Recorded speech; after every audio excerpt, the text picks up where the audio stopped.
Berdy. I'm president of the Roosevelt Island Historical Society.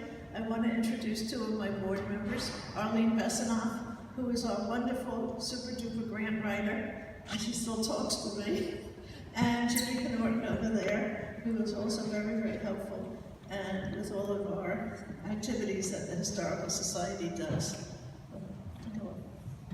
Okay, the purpose is to recover, maintain, and disseminate the record of our history. We collect documents, photographs, we manage collections, and conduct educational programs, tours, lectures, exhibitions, publications, and a visitor center. Okay, as you all know, you're standing in sitting in a landmark building, and years ago the chapel had a garden outside, and we brought back the tradition. The chapel now has green fruits and vegetables outside. We have are featured in books. Damnation Island is about how bad the island was, and it was published last summer by an author, Stacy Horn. And we also have a zine, which is a cute little book that describes the current island and the history. We feature these in the visitor center. We publish a quarterly almanac called Blackwell's Almanac, edited by Bobby Slanevsky, and it reviews programs that we've done and other historical information, and we distribute it through our website. We preserve the island history in our archives, and this is just a bit of our archives. Our archives are extensive, and go on. We have archives that have the visual history of the island. This is a rendering by Jose Luis Cert of the Chapel of the Good Shepherd and Island House that we can keep in our archive. And this is part of the importance of the society, is that we keep almost everything we find. We also have helped REAC improve their archives. We hooked them up with the New York State Archives in Albany, and we did such a good job that they cleaned out a lot of stuff they didn't need. They're shipping up a lot of REAC-related archives to Albany, and they've hired a professional archivist at our encouragement. So REAC's archives have been improved in the last year. We have an office in the Octagon, which has been temporarily closed because the Octagon is refurbishing that space, and hopefully we'll be back in it in the summer, where we also display some of our larger artifacts. And we have a lot of visitors come, and students and professionals, writers, movie producers, researchers have all come and visited the archives and studied the materials we have there. We are working with the public library, and hopefully soon there'll be a new branch, because we have our programming at the library, and as you know, it's not as big as this space, and we will be able to have more programming there, and we have an excellent relationship with Carlos and his staff, and we attract anywhere from 20 to 50, 60, 70 people at our lecture series. We keep things. This is the originally a public library sign that's going to go inside the new branch. We keep everything. We took these down, and we kept them when the sports bar went out of business. We took them back. And we thank Carter Bird and Terrace for guarding them for us. You have to make friends around here. Next. Okay, these are some of the programs we're doing at the library in this current series. Well, we did Roosevelt Island artwork and postcards. We did a program recently about Hart Island, which is where Potter's Field is. The next program, which is June 13th, is The Woman in the Iron Coffin. And a feature that will be in September is called Barren Island, which is a book about what used to be called Dead Horse Bay in Brooklyn, where they took the horses to the new factory.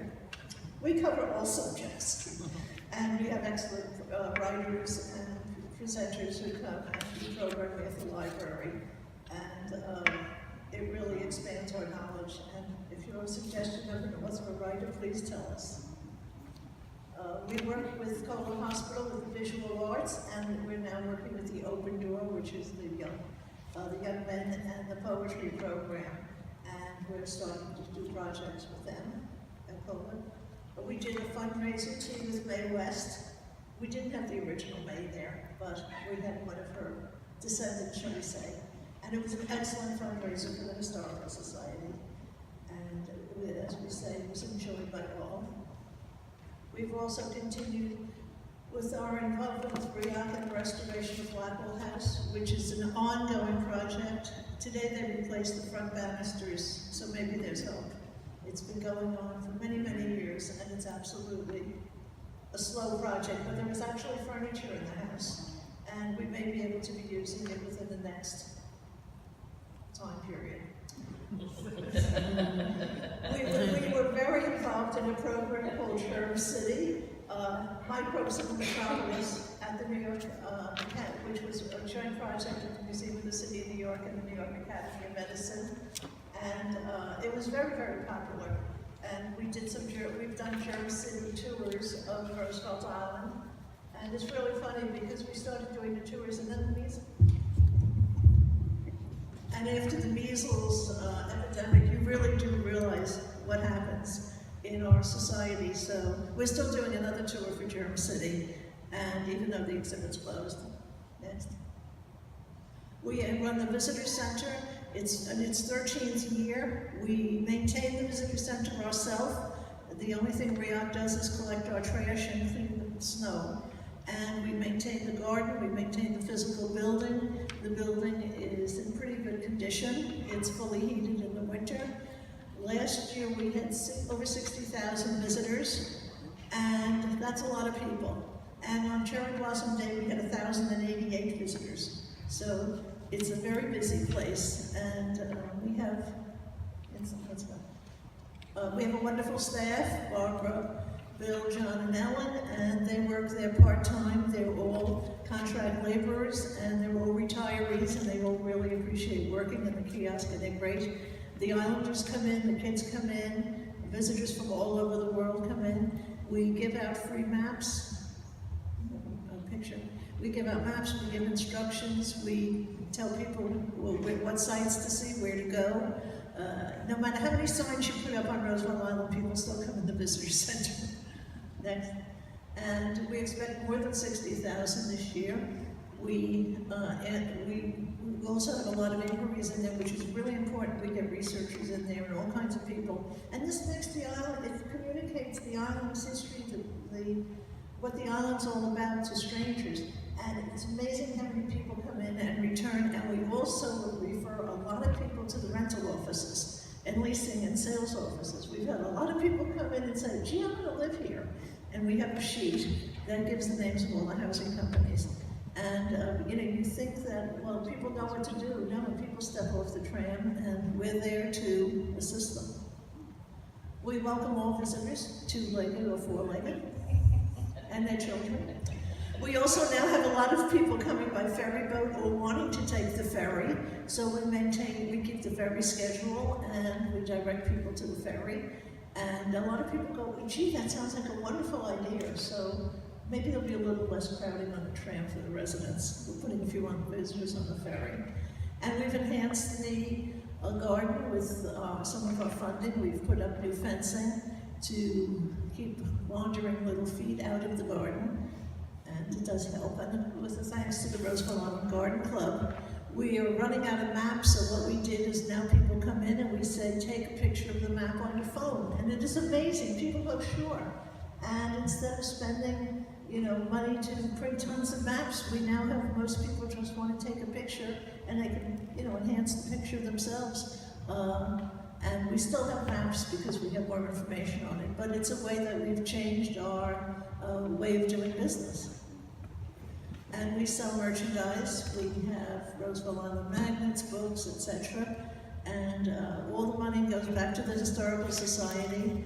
And it's an important thing. People love a souvenir, and the Islanders love to come in at the holiday time and hopefully buy all their presents. So we also have our own landmark blocks. We have Roosevelt Island shirts. So we're doing we do merchandising, we talk to people.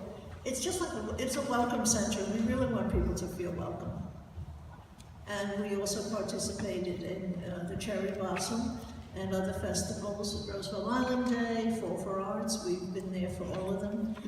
And we need the support of the community. We need the support of REAC, of RERA, to continue it. And one thing you'll see, hopefully in December, our wonderful Christmas window, a holiday window, will be in River Cross, hopefully again this year.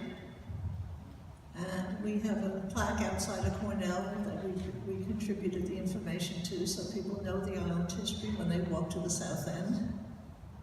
And we work with Berdy, we work with the Garden Club, Cornell Tech, Health and Hospitals with Kobler Hospital. We love materials for the arts. And we get so much of our material there, and as Lisa said, office supplies and anything we need for our projects, we get materials for the arts, and it's free. I'll wrap it up, this is the next to last one. And of course, we have our affiliation with the Museum of the City of New York and the Academy of Medicine. And last but not least, we have collaborations with many, many educational institutions. And thank you. And Judy, I'm going to allow you 30 seconds just to state for the record what you're asking for. I am asking for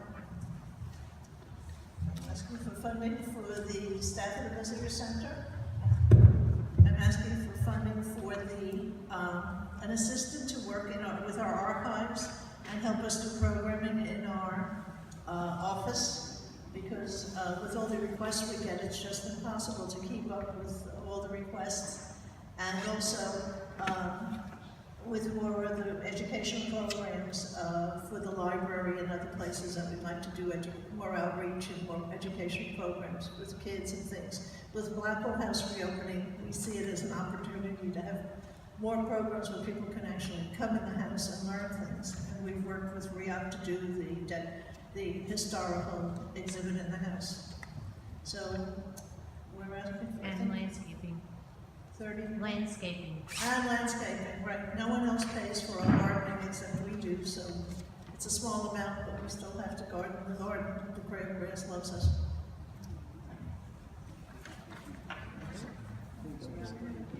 Is that by choice or RIAC doesn't pay? It's not their property, and they will tell us that every day.